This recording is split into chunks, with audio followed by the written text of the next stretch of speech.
फेरि ओ रिजन बोल्छ फेरि किन बोल्नु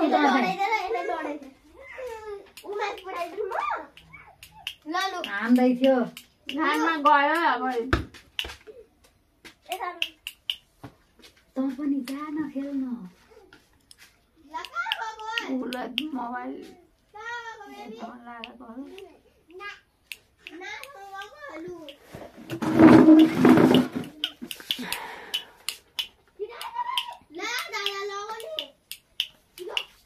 हान्दैन लात्तले के हेरेको जा न उनी खेल तँ चाहिँ जा गरे हेर्नु बेबी छक्का आन छक्का आन छक्का आन छक्का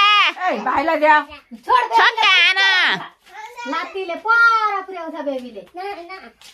हो त्यहाँबाट पर पुर्याउँछ